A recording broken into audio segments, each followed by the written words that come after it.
Stop using church intimidation, control and manipulation.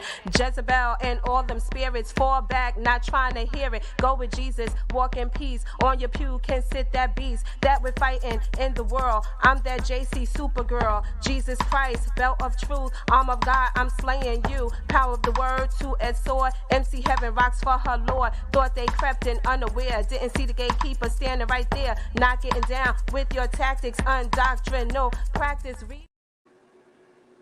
Hey everybody, shalom and blessings. Welcome again to the Crystal Jones Show. It's the show that's all about life's balance. Thank you all for joining me again. We have a wonderful show lined up for you, but I want to give some shout outs. Shout out to Laureen, Menzie, and Manju who watch the show, and they give me a good, feedback on the show. Thank you all for watching the show. And if you want to shout out, you can, email me and let me know as well. There are many of you that I'm sure watch the show, but I'm trying to, recognize people a little bit in the segment as well. But anyway, you all could, this is definitely the show that's all about life's balance. So let me give you my contact information. You can definitely contact me and, check me out at YouTube and Facebook at The Crystal Jones Show. Don't forget, on YouTube, subscribe to my channel, like my videos, and share them so that others can, know that the show is on. All right. So I have a new day and time for my show, which, as you know, is on Saturdays from 7 p.m. to 8 p.m. at BronxNet.TV, channel 951 and 2137. So that's Optimum and Fios that you can watch it, or you could go to BronxNet TV and hit watch. Also, you can catch me on Instagram at The Crystal Jones Show. And you can write to me at The Crystal Jones Show at Gmail. And now you can see my videos on HebrewConnect.tv as well. All right, that's a new platform for me. So anyway, we're going to get right to the news. Now, it seems as if there's a wave of things that are going on with our youth. All right. So, I basically, my audience is to the Hebrew and Black community. Our responsibility is for our youth. All right. We're responsible for our youth. Now, I'm seeing these different news articles that are going around about the rampant surge in the Bronx and, I'm pretty sure all over New York City regarding these gangs. And within the past week, there were 3 teenagers that, were killed. And it had to, it was definitely gang related. I want to say to the Black community, those kids are our responsibility. No longer can we just throw it off and say, this happened, that happened. We cannot. True, slavery has a lot to do with things that happen in our communities to our people because of generational things that happen. Yes, we were lied to. There were so many things that have affected our people because of racism and slavery and stuff like that. But it's time for us to get on board and be the captains of our own future, so to speak. We need the Lord on our side, which I tell y'all all the time, but you got to be willing. The Bible said, if you're willing and obedient, you will eat the good of the land. All right. So what's going on with these youth that is so out of control now? All right. I need for our Black men to continue, and I'm not trying to beat on y'all, continue to step up in our communities. You know that there are many young Black men out there that don't know who their fathers are. They don't know where their fathers are. So I'm looking at these news articles that are saying that the police department is, they have sleepless nights over what's going on in these gangs. Yes, there are other entities that contribute to the gangs and stuff like that, but it's our responsibility to break the stronghold. Come on, Judah. I've already explained to you all, because when it comes to these gangs and things like that, it's the Blacks and the Latinos. All right. The blacks, tribe of Judah. Latinos, you know, you all are from the tribes too. That's where you get your complexion from. That's why you look like us as well. I know a lot of you don't know that you have, you know, some of your history is rooted in Africa, from the continent of Africa. Okay. So, like the Dominican Republic, y'all are the tribe of Simeon. Okay. And the Haitians are the tribe of Levi. Y'all are right next door to each other. So, we're one. We're the 12 tribes, okay? So it's time for the 12 tribes now. Like the Bible talks about the valley of dry bones. That's us. He said, "Can these dry bones live?" Okay? So it's time for us to come to the forefront and live. It's time for us to stop what's going on where we just standing by depending on people who are not even of our culture to handle our business. No, it's time for us to come together, get on our knees, serve our God, and do what we're supposed to do. Never mind this other mess that's going on with, you know, the surrounding nations doing whatever they're doing. No, time for us to focus on us. Blacks and Latinos, I'm speaking to you.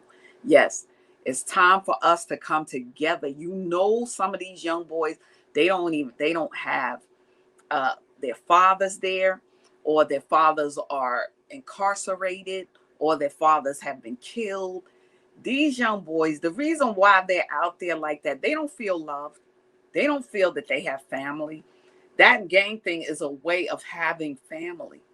So in order to break that, we have got to step into their territory, look them eye to eye and be real with them. They want to be like everybody else. They want to have money and do things like that, but that's not the way. The way that they're going about it is wrong. Okay. And it's causing death, it's causing destruction.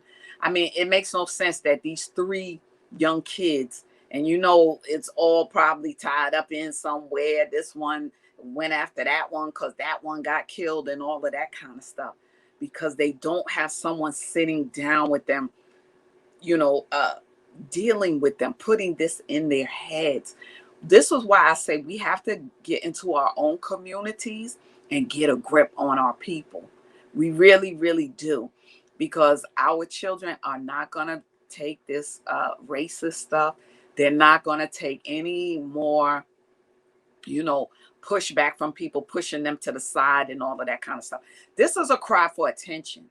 So I'm asking our black men, our black kings, to stand up and be the kings that we need you to be. We need you to go out there and get on these playgrounds or wherever they're, you know, where they're at, and sit them down and start talking to them.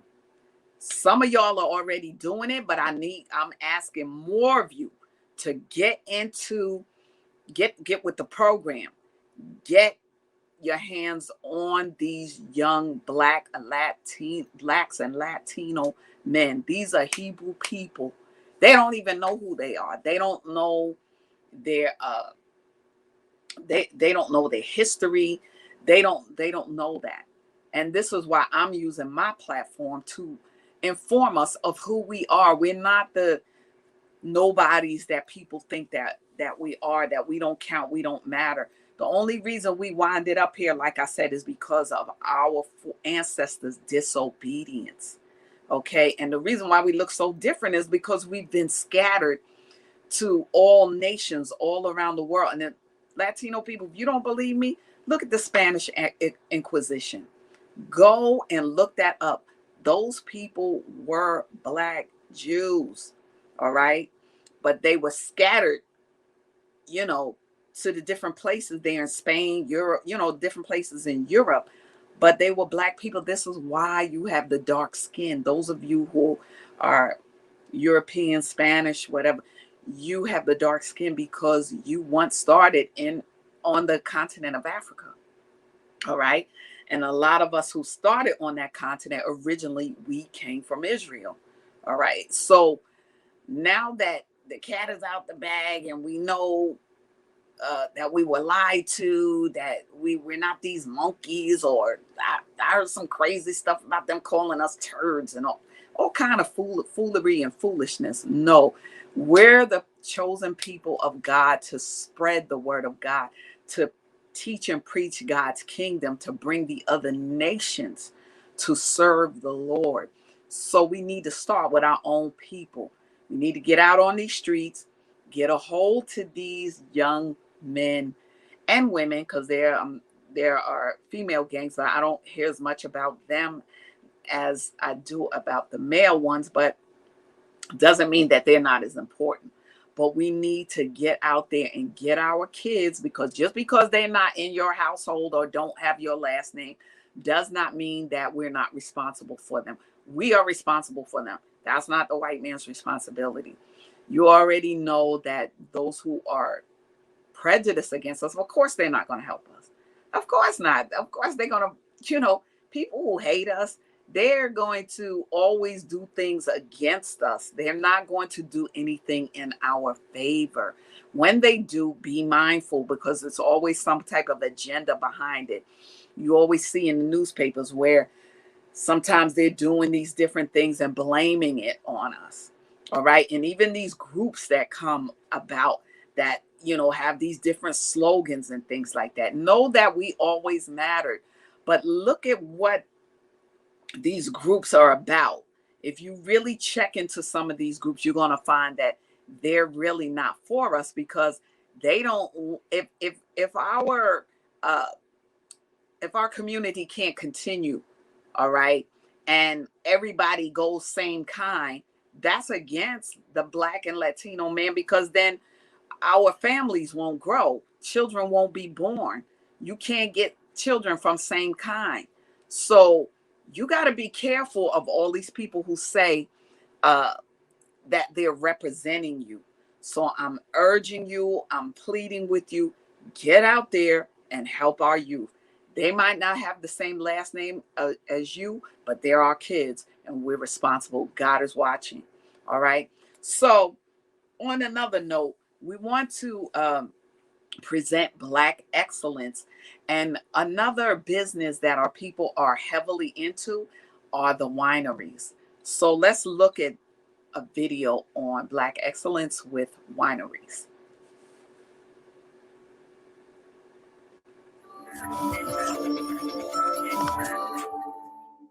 Hello and welcome back.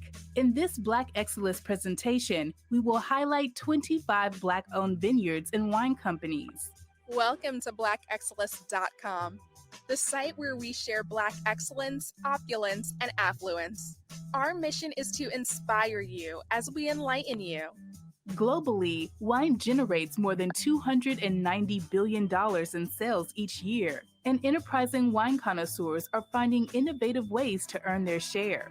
So it should come to no surprise that Black families and Black entrepreneurs are making their presence known and making a big splash in the world of wine. And although our fleet is small, relative to the roughly 11,000 wineries in the United States, our pour is powerful. From the Deep South to Northern California, Black winemakers and growers have found creative ways to build wine brands that last. With an already large and growing footprint on the restaurant industry, it was just a matter of time and opportunity for African Americans to make their mark in the wine business. These are some of the most sought-after vineyards and wineries in the world, and a brief bio on the founders so that you can support them and learn more about their journeys. In this original Black Excellence video, we will highlight 25 Black-owned wine companies. So without further ado, let's get started.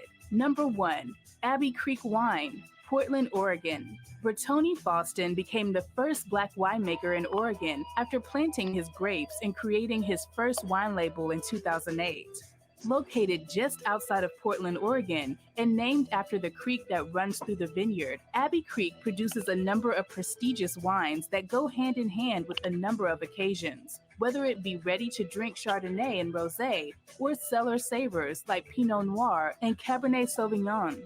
Number 2, Bodkin Wines, Healdsburg, Sonoma County, California.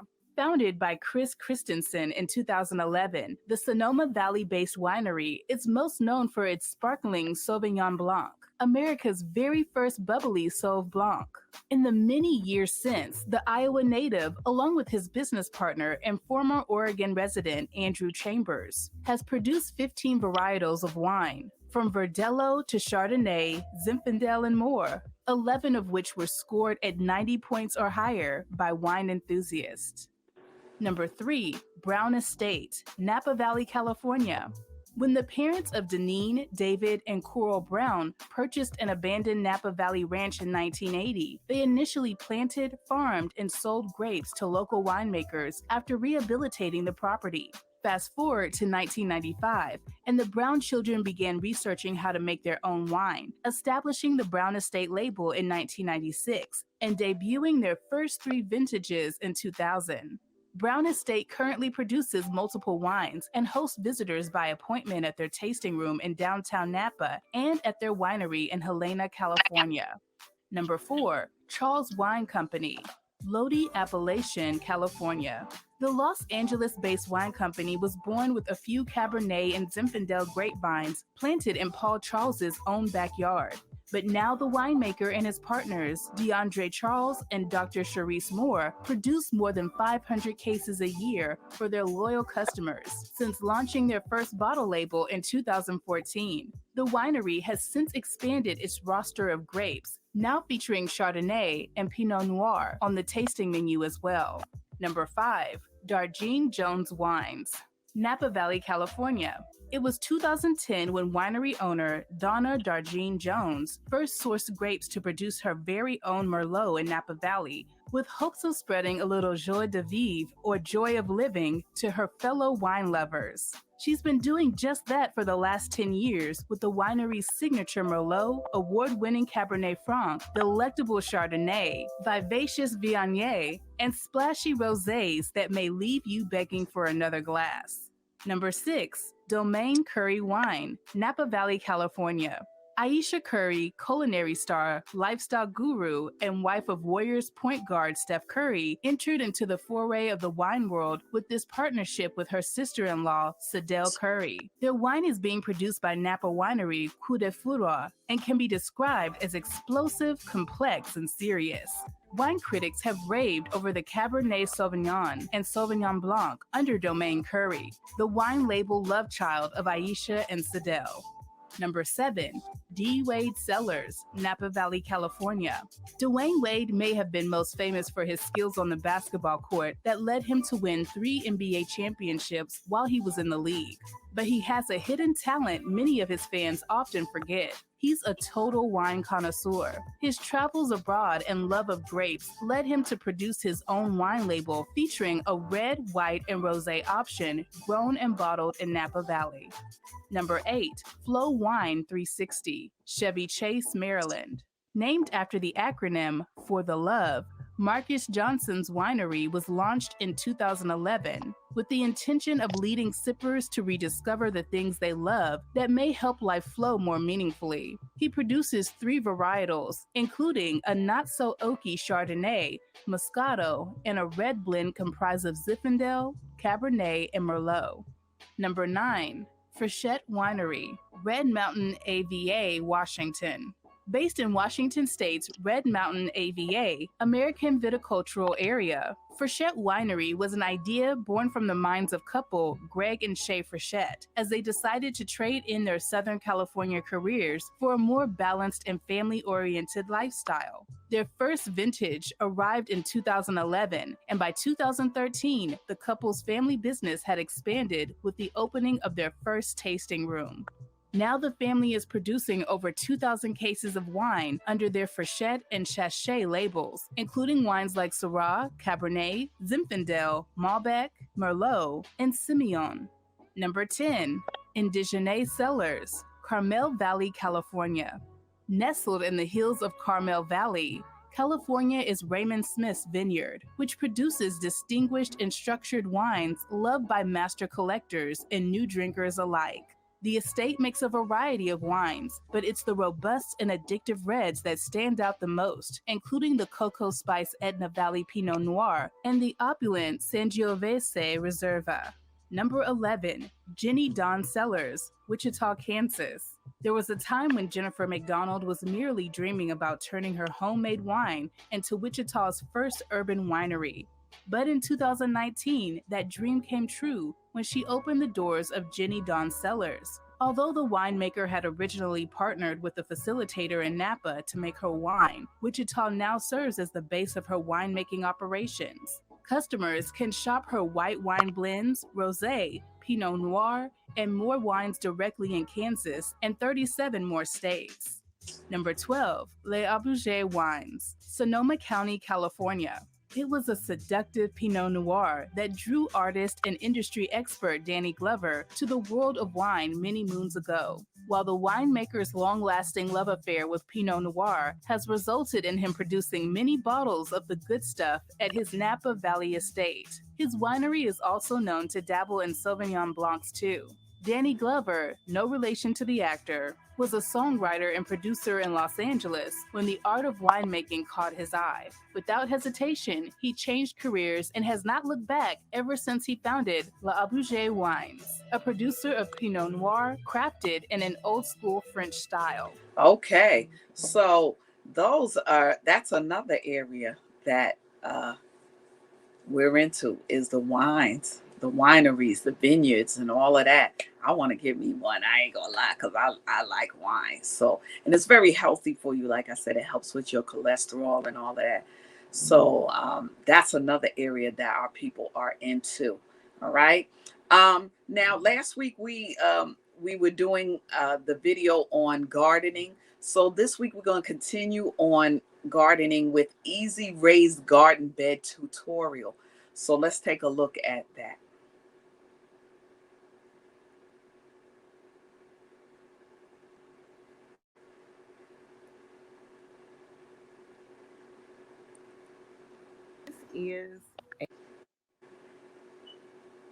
Hey guys, welcome to Tracy's Place.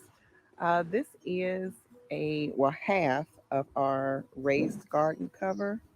So my husband made the garden bed 8 foot by 4, and it's tall. How tall is it? It's 4 feet tall. So this will keep rodents and different things out of the garden, and it'll keep rodents out, birds, squirrels, moles, rats and mice if you have those around in your area and different things. So yeah, so he's about to build the other half. So I wanted to tell you all how he did it. So we're starting out with PVC, which is 10 foot and 1/2 inch. So then you cut them down to size depending on the size garden bed that you have.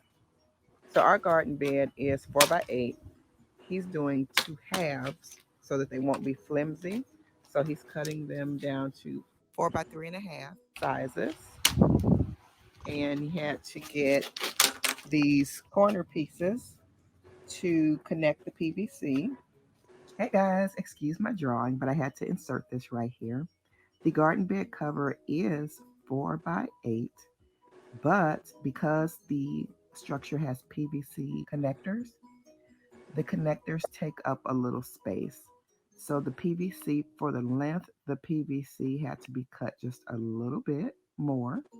So it's actually 16 pieces of PVC will be cut to 4 feet long, and that would be for the width and height. But 8 pieces will be cut of the PVC into 3 3/4 feet long, and that's the length that you see here, because there's a connector here, here, here, and here. So that takes up space. The little connectors take up a few inches. So again, that's 4 foot high, 4 foot in width as far as the PVC piping is cut. But you also have 3 3/4 foot here in this half, 3 3/4 foot here in this half. So like I said, 16 pieces of PVC will be cut into 4 feet long. 8 pieces of PVC will be cut into 3 3/4 feet long. And that's for the length. Okay, so I hope that makes sense.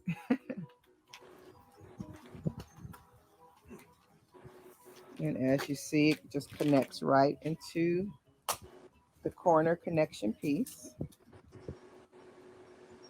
How did you cut your pipe down? With what? So he cut it down with a hacksaw, and this is what he used. What would be better to use if the people have? The best. Or you have some PVC pipe cutters. Or PVC pipe cutters. So now he's just putting it together basically like a puzzle. So once you get the PVC pieces cut, it's decently easy to construct, although the chicken wire is a little time consuming. So it starts out by molding the chicken wire around this pole right here. I'm getting it all tucked around at the starting point. So he's connecting the chicken wire with zip ties right here. As you can see. I'll show you on this next one. Pull it tight. This is just the way I do it. So pull it as tight as you can.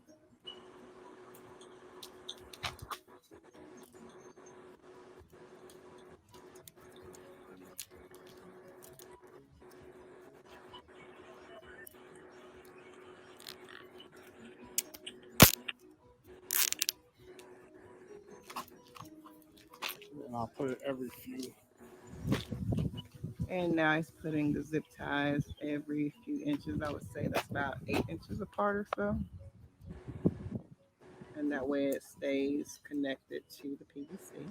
So on each section, he connects the zip ties at the end where they connect, where the PVC connects, and then he goes back and puts the zip ties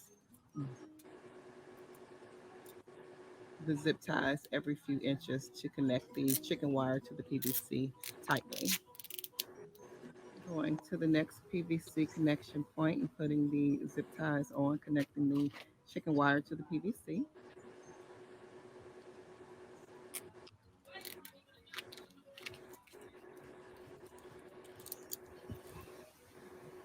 And now going back to connect the chicken wire to the PVC with the zip ties. So when you're done with the top half, you have it connected here at this connection point with the zip ties. And then it has 1, 2, 3 in the middle. Connection right here. Zip ties connecting chicken wire to the connector piece. And so you do that for all sides. So now he's going back and clipping the excess pieces of the zip ties off. So he's finished stretching the chicken wire around and connecting it at the top.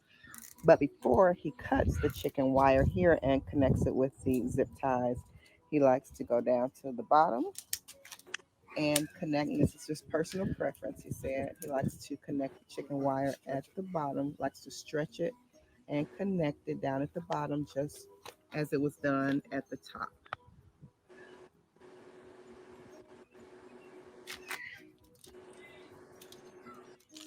Barrier in 4-foot pieces.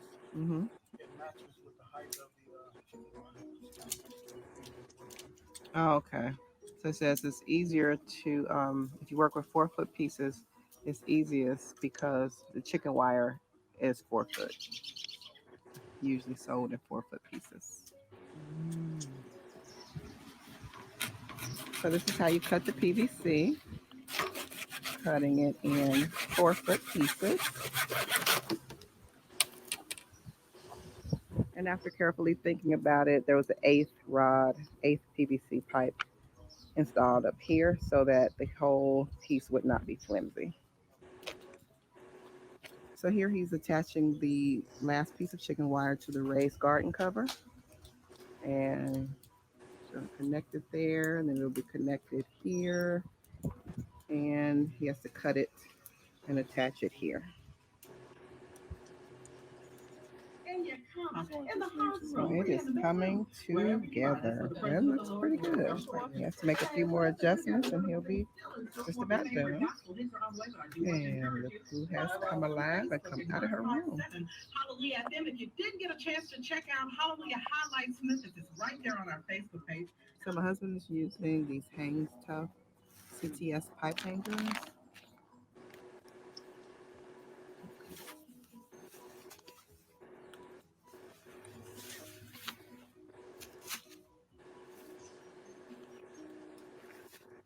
So we put it in the middle. Kind of, sort of.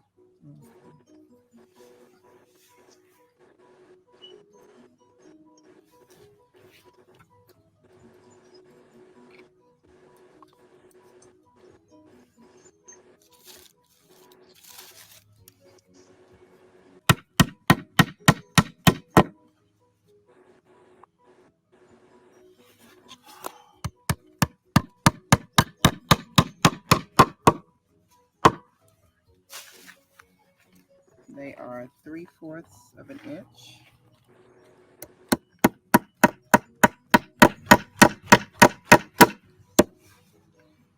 This is going to allow the cover to be able to bend back.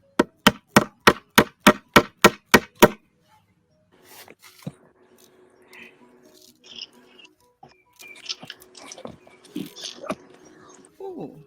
So it bends back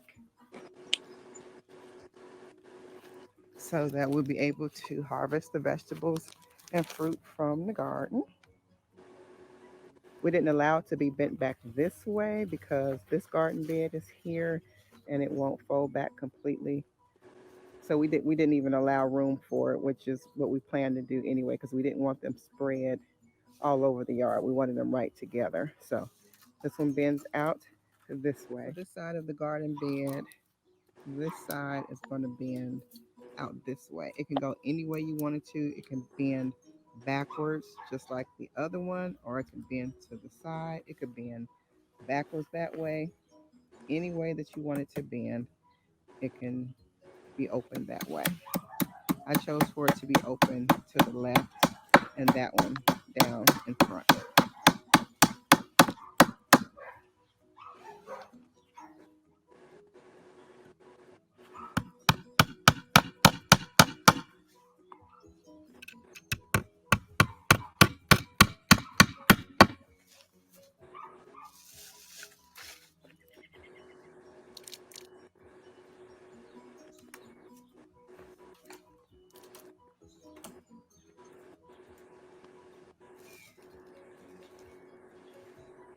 Came out good. Keep these closed. We got these small bungees. Because animals, depending on if how hungry they are or not, could try to force them apart. Although I would think they would get scratched up by this chicken wire, even though the sharp part isn't out. When you try to get in here, there are some sharp, it doesn't feel good. So he has some bungee cords, little mini bungee cords, little mini bungee cords to keep them closed.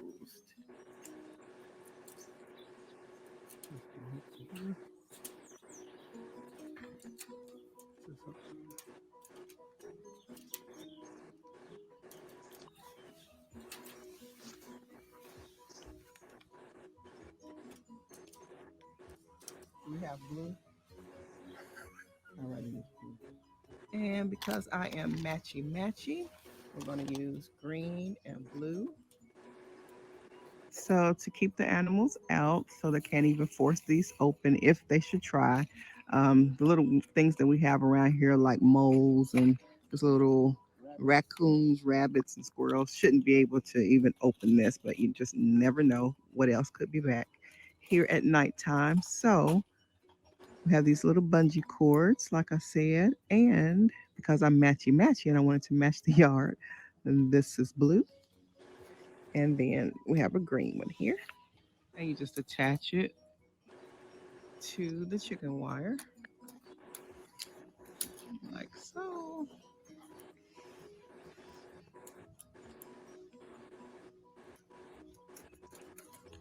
Down at the bottom to keep it on here. So this keeps it tight.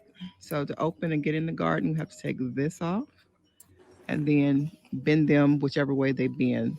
This side is bending forward.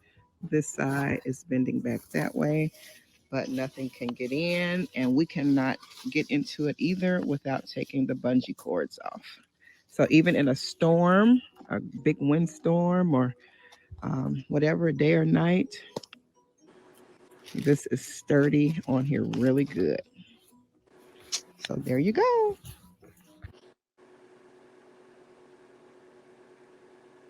All right. So that what she's doing is definitely good, because that's what they do here in our community. In our garden, the community garden, they have those easy, the raised garden beds. And definitely over here, we have the gophers that come and try to eat up like the different vegetables and things like that out of the garden. So what she's saying is definitely good. Each person does it a different way with how it opens up, but I like the way that they did it as well. All right, so we're going to move on to where to get the cheapest places to own, because we're talking about, land ownership in America. So let's go to the video on the cheapest places to own land in America. Did you know that despite having a population of over 150 million people, that more than 40% of the land in the US remains unoccupied?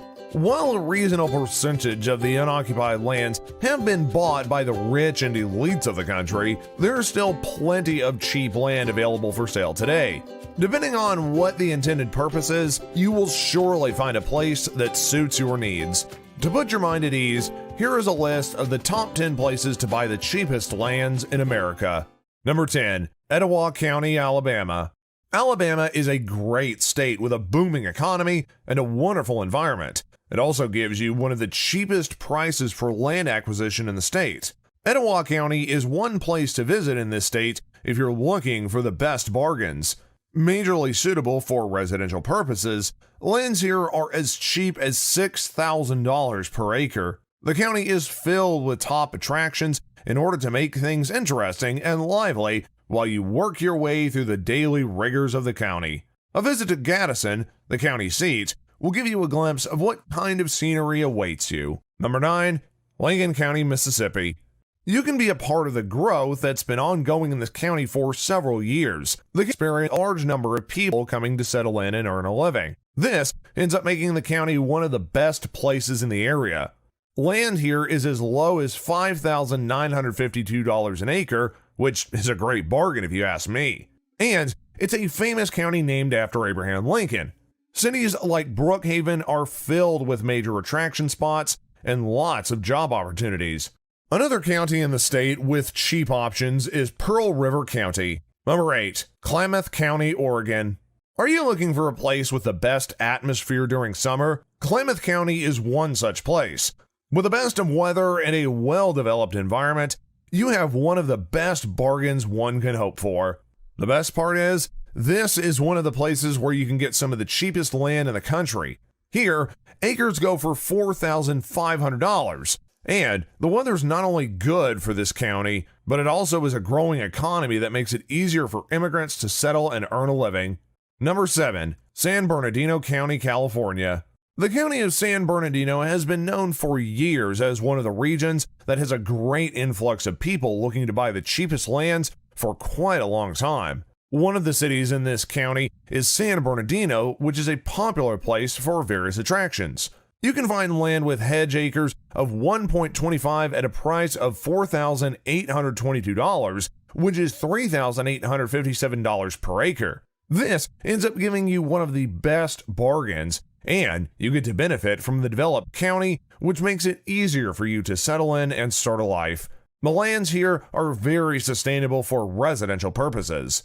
Number 6, Los Angeles County, California.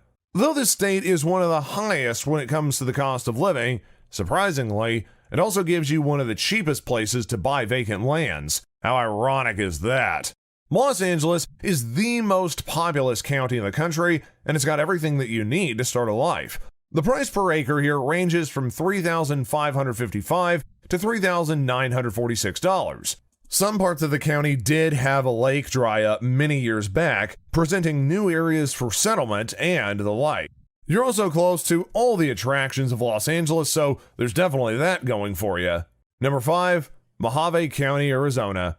A simple view of this place will give you an idea of what's in store for you. A county with lots of water bodies and green fields, Mojave County is one viable option if one is looking to buy cheap land in America. Towns like Kingman and Lake Havasu City are known for their serene atmosphere and also the cheapest of lands. Here, you will find different acreage in the county with a different price range. Some lands here are available for $3,026, while others are going at $3,305 per acre.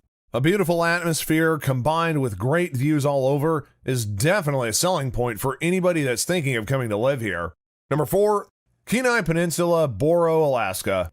Alaska is not just famous for sea wildlife, which include whales and jellyfish. It also gives you one of the cheapest options when looking to buy vacant land. The Kenai Peninsula, Boro, is one of the cheapest places in the state. Here, you can have vacant lands at rates of only $1,995 per acre, while some go for only $2,000 per acre, depending on the acreage.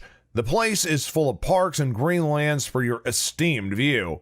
The nature of the land also makes this very suitable for various options, including housing, livestock, and crops. Number 3, Sharp County, Arkansas. Arkansas is definitely one famous place on this list, as it has been for years. This is a place where you could find the cheapest vacant lands in America. A good thing, too, as you can use them for various purposes. The county gives you great options and a lovely atmosphere with towns like Evening Shade, Wilford, and Sydney.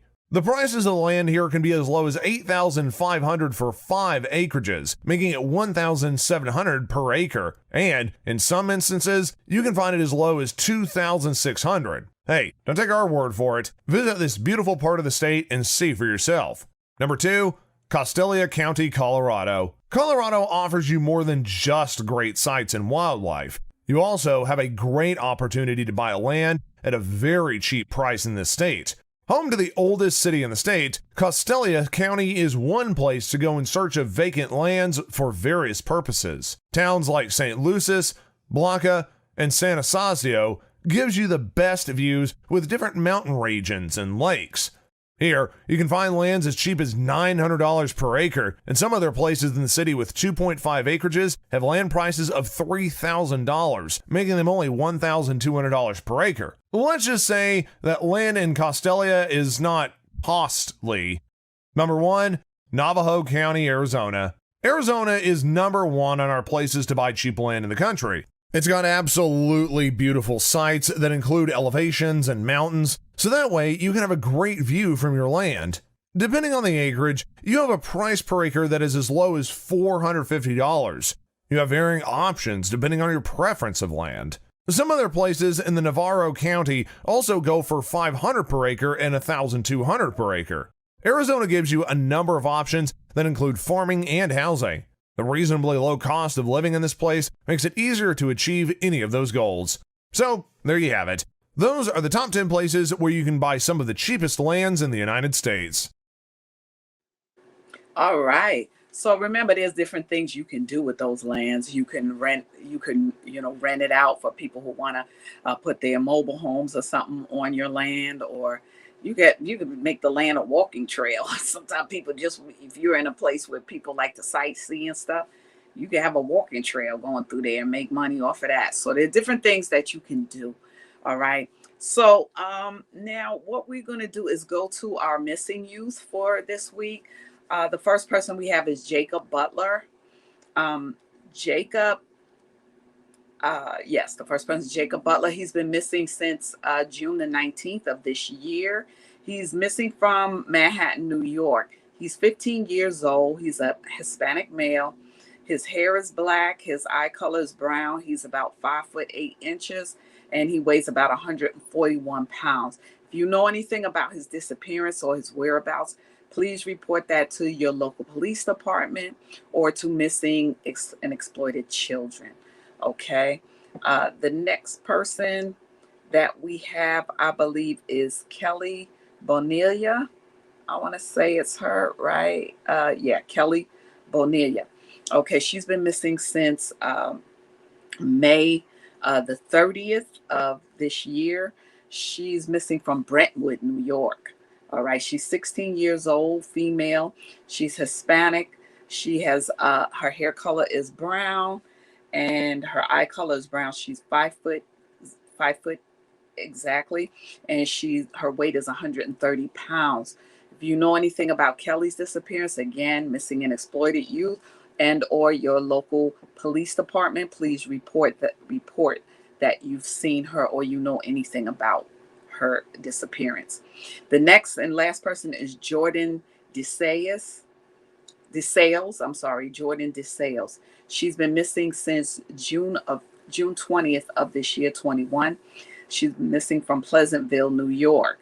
She's 16 years old. She's a female, black female. Her hair color is black. Her eye color is brown. Her height is 5'5". Her weight is 105 pounds. If you have seen Jordan DeSales, please report it to Missing and Exploited Children and or to your local police department. Okay. The next segment that we're going to go to is the spotlight on our youth.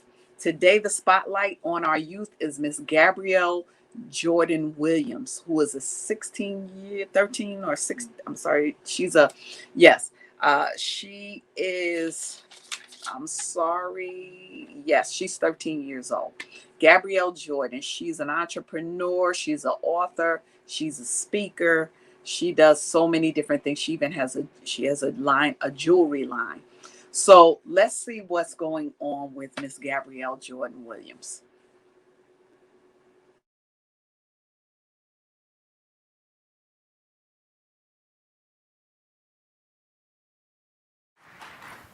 From the time I was born, my parents always knew two things about me. One, I was born a Redskins fan. And two, I never wanted to work for anyone. I guess I inherited that from 6 generations of entrepreneurship. My entrepreneurial journey began at age 7 when I had a dream to start my own jewelry business. Now, I've always loved jewelry, and I'd spend hours watching YouTube videos and looking in magazines for design ideas. When I started to wear my pieces to school, my friends would buy them right off of me. And that's when I started my own jewelry business. Now, in the beginning, I was afraid that no one would want to buy my jewelry. So my mom gave me a book called Who Moved My Cheese? In the book, one thing really stood out to me. It said, "What would you do if you weren't afraid?" So I wrote this down and I put it on my bedroom wall so I could think about what I need to do to overcome my fears. And once I overcame my fear, I moved forward and created Jewels of Jordan. This is a picture of me at my first event and grand opening at age 9. When I walked in the room, the first thing I noticed were all the adult vendors and thought I wasn't going to sell anything. I saw vendors selling jewelry that I remember seeing in my mom's magazines. The host told me that she was going to pass it around to Mike and allow each vendor to talk about themselves.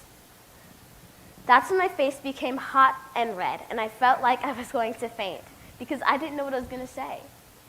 As the mic started to go around, I felt like it was moving in rapid speed. As it came to me, all I was able to say as my voice started to shake was, hi, my name is Gabrielle. I make jewels. I passed on the mic feeling like I did horrible. I sat down just waiting for this event to be over. But to my surprise, people started coming up to me saying, "Oh, you did great." I just thought, are they crazy? I did horrible. But what seemed like a horrible job to me was inspiring to people seeing a young person going after their dreams. Probably something that we don't see enough. I almost sold completely out of everything at that event, and that made me feel like going home and working harder on my business so that I'd be more confident the next time.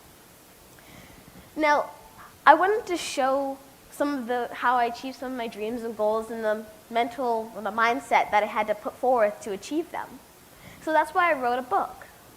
Now, writing a book was definitely challenging. I remember giving up, sacrificing a lot, and I remember watching my family play basketball outside while I was inside holding back tears just because I wanted to shoot some hoops.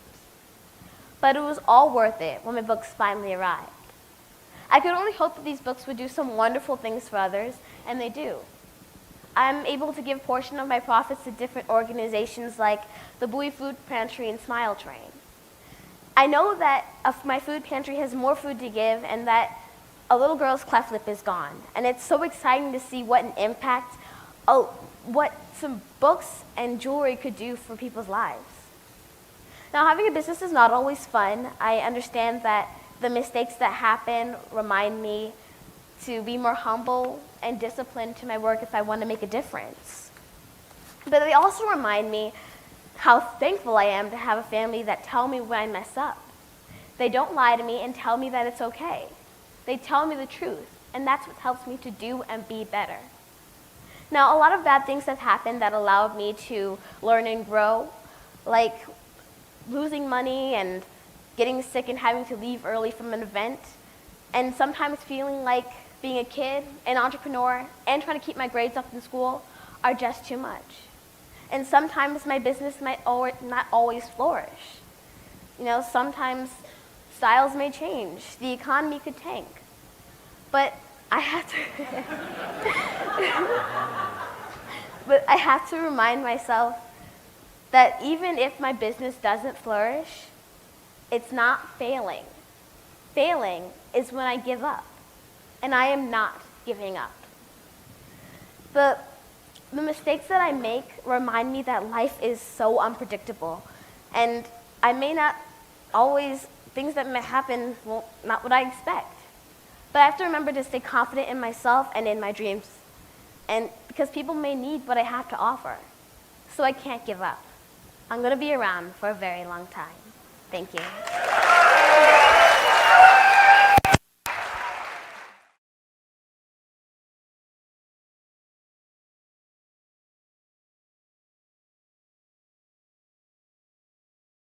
Okay, proud of Miss Gabrielle Jordan Williams. That's awesome. I really love to see our young people doing it. See, these are the things we need to, these gang members that I was talking about earlier, these are the things that we need to expose them to, because the fact that they're in a gang means that they're entrepreneurs. They don't want to do no 9-to-5 job, okay? And I don't blame them, because none of us are supposed to. We're supposed to have our own businesses. All right, so now on a quick note, I'm going to go to health and wellness tips. Think and be positive. If you think it, you be it. Be well in your thoughts. That helps your wellness too. If you're always just down on yourself or you're down on people and stuff like that, that messes with your health. All right. The next thing we're going to go into is the business tips. Okay, the business tips, like she said on there, fight through your fears. Sometimes you're going to feel like, man, I don't know if I could do this. I don't know if this is going to last much longer and all of that kind of stuff. You can start feeling like that, but fight through your fears. That's where prayer and having that faith, believing that God has given you a gift and a talent, and not every day is going to be great. That doesn't mean that you should quit because you had a bad day. Fight through your fears. All right. Okay. So now we're going to go to the lesson of the day. The lesson of the day is going to be about the feast of God's people. Now, I was sharing with you all that when we were in our own land in Israel, the Lord has certain feasts that we were supposed to go by. But when we got over here, we got thrown off track by the feast that the people here have. And always we've had that problem, like, of the surrounding communities trying to pull us in with them when we have our own feasts and things that we need to follow. So now these are the feasts that the Lord wants us to have. The first one is the Passover feast. That is in Leviticus, the 23rd chapter, the 4th through the 8th verse. I'm going to go over the feast over the next couple of weeks, so don't worry about it. We're at the end now, but Leviticus 23:4 says, "These are the feasts of the Lord, even holy convocations, which you shall proclaim in their seasons. In the 14th day of the first month at even is the Lord's Passover." All right. So remember, the Passover feast was when our people left Egypt. All right.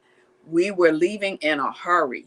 So we had to have that Passover feast where we put the blood of the lamb, because we were to eat the lamb that night before we were leaving. We had to put the blood on the doorposts of our houses, so that when God would send the death angel, which was the last plague, he said, "When I see the blood, I will pass over you." So the death angel only came to the firstborn of the Egyptians, and any of the Israelites that didn't obey what God has said, and they didn't put the blood over their doorposts and stuff like that, then I guess they probably was taken out too. But the firstborn of the Egyptians were killed because of what they had done to us.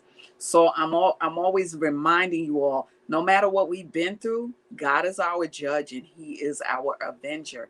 You are going to eventually see that the things that people did to us, they didn't get away with it, believe me. Not at all. So in this particular scenario, the Lord said, "When I see the blood, I will pass over you." So what happened was, at night, he sent out that death angel, and that death angel took out the firstborn of even Pharaoh's house. So that's what made Pharaoh say, "Okay, now I'm going to let you all go. You have to go. You have to get out of here," because it affected all of the Egyptian households. Okay, so now this is just the first feast that I've gone over, and we will continue to go over the rest of the feasts in the weeks to come. But don't forget, share this with people. People need to know the word of God. They need to know that we are God's chosen people, and they need to share this with others. So on YouTube and Facebook, share my videos, subscribe to my channels, like my videos, and share them. All right. Also, you could see me on Instagram and the Crystal Jones Show at gmail.com. You could write to me. Also, you could watch me on HebrewConnect.tv. All right. My new show time is Saturday, 7 to 8 p.m. You can watch me on BronxNet.tv or channel 951, 2137 on Fios and Optimum. You can watch me on BronxNet at the Inspire channel, is what I want to say too. Okay. Also, you can catch me, I think, on Instagram. Yeah, I already said that. Okay. So that's basically it. Share this video. Let everybody know about the Crystal Jones Show. Thank you for joining me. And as always, you stay balanced.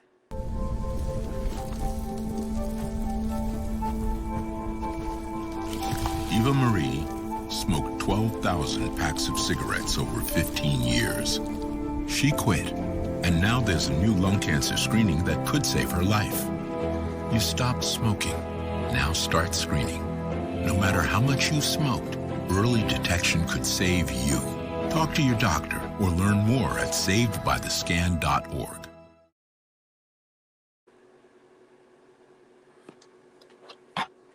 Stop using church intimidation, control and manipulation. Jezebel and all them spirits, fall back, not trying to hear it. Go with Jesus, walk in peace. On your pew can sit that beast that we're fighting in the world. I'm that JC Supergirl, Jesus Christ, belt of truth, arm of God, I'm slaying you. Power of the word, two-edged sword, MC Heaven rocks for her Lord. Thought they crept in unaware, didn't see the gatekeeper standing right there. Not getting down with your tactics, undoctrinal practice.